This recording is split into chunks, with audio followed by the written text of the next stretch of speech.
Hi, Robert Maltby here today in Beverly Hills with the leaders of POW. Stan Lee, legend, Spider-Man, Hulk, Iron Man, X-Men? X-Men. X-Men. Fantastic Four. Fantastic Four. And Doctor Strange. Doctor Strange. Who else? Who am I And missing? hundreds of other ones. Daredevil was one of my favorites. Missing somebody, but Right. I can't think who it But is. there's literally hundreds of other characters. We're leaving a few out, I know it. And Gil Champion, COO of POW, which stands for Purveyors of Wonder. And it has an exclamation point at the end. at the end of the W. POW exclamation point. Okay. We didn't want to get confused with other organizations. So. Sure. Well, this is new to me, the POW. Let's start there and perhaps work our way back. All right. What is POW?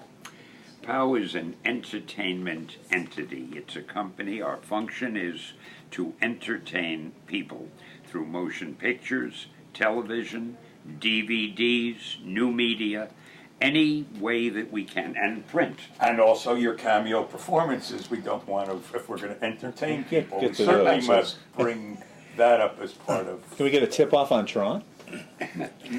As a matter of fact, you probably heard, I'm trying to get the Motion Picture Academy to have a new category for Oscars, the best cameo of the year. And I think we could use your influence.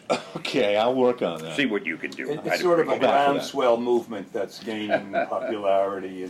We'll lobby. But also, besides what Stan said, it's really an incubator for Stan to create new characters, new stories, new franchises, hopefully, so that he will duplicate what he did so well at Marvel and created the Marvel universes.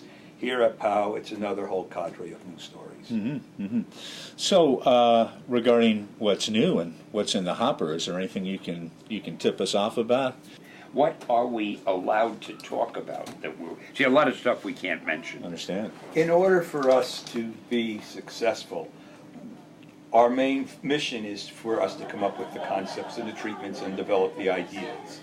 Then we work with our other strategic partners, and in our case, Disney first. Anything that Stan creates, we submit to Disney. And that could be film, television, new media, entertainment in the form of live action. And if they decide to develop it, then we develop it further at Disney. In cases where it's not a project that they feel they would like to develop or care to develop, we're free to go anywhere else. So we've got a number of projects that were either in development or in some form of pre-production with other entities. Amongst them, we have a television show that's premiered in Japan called Hero Man. It's an anime TV kid show that's on TV Tokyo presently. We also have an anime book that is called Ultimo that's been extremely successful in Japan and now is being printed here in English in volumes 1 and 2. And we announced at Comic-Con a few weeks ago our arrangements on publishing some new comic books with a company called A Squared Entertainment. That it Stan's first comic book that he's written in a while, and we're extremely enthusiastic to be back in the comic book business per se. Now, who's this Mr. I hope I have this. Is it Mr. Forever or Mr. Everything? The new character coming out. That I think you might thinking of the Forever Forever Man. Man. The Forever Yeah, Man. yeah. That's old then. That's old. Ah, Yes. okay. Yes. I'm catching up. He didn't last forever. Yeah. We may resurrect his him. name Yes, superseded him. yes. But in the world of superheroes, everything is possible. Now the relationship of POW with Marvel and Disney, or rather, it is Disney now. Marvel's part of Disney. How would you describe that? You want to talk about your relationship, certainly with Marvel, which is always ongoing. Well, I've been with Marvel just about all my life, all my working life. And then we at POW made a deal with Disney, where we have what they call a first look deal. Everything that we do, they get a first look at it. If they want to do it, great. If they don't, we take it elsewhere. And then when I heard that Disney was buying Marvel, to me, that was the most exciting thing in the world, because I think of Marvel as my company. I mean, I've been there all these years. I love Disney. We've been there. How many years have we been with Disney now? 4 years. We've been there for 4 years, and they're just great. And now to have it, it's like the circle has been completed. And I love to say it this way: there's Disney and Marvel and POW. It feels real good. Absolutely. So I thought that Disney was strategically sound in what they did. It does seem to fill a real gap. Well, it gives them all these superheroes that have been so popular over the years, over the decades. Now, how does Spider-Man get along and mesh with Donald Duck? They don't mesh at all. They have Is nothing that a to Warner do. character, by the way? I hope They have nothing to do with each other. Right. The point is, see, a lot of people have said, well, we hope that Spider-Man won't be wearing Mickey Mouse ears now. But that's nonsense.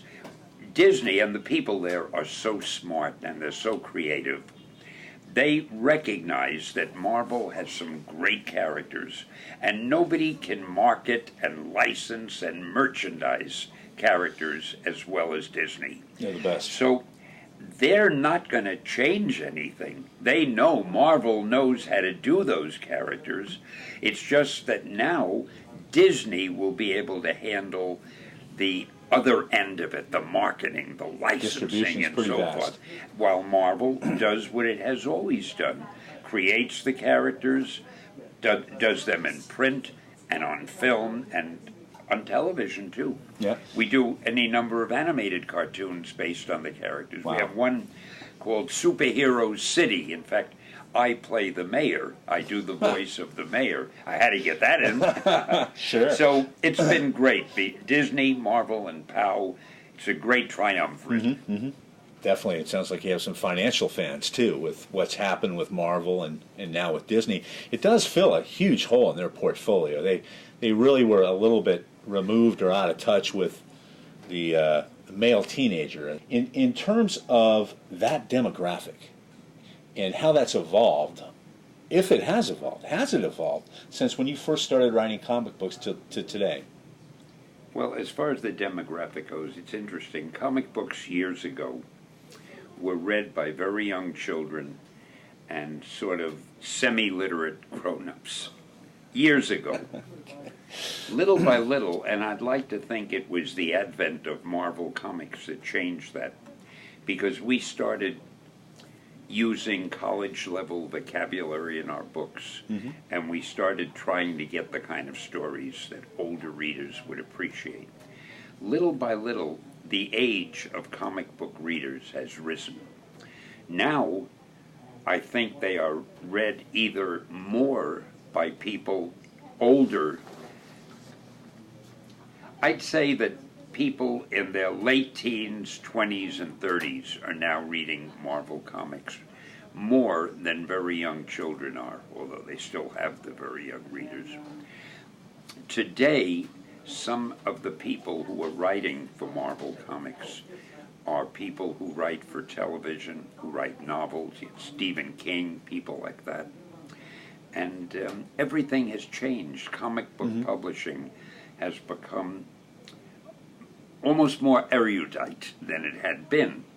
And one of the reasons that good writers and good artists want to be involved in Marvel Comics is because there's such a great chance that if they do a really interesting book, it'll end up as a movie or as a television series.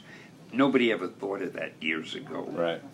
So today, movies, television, DVDs, and comic books are becoming part of one whole, you might say. They're intertwined and they're all related to each other. Sure. And I find that very exciting because POW is right in the middle of it, of the mix.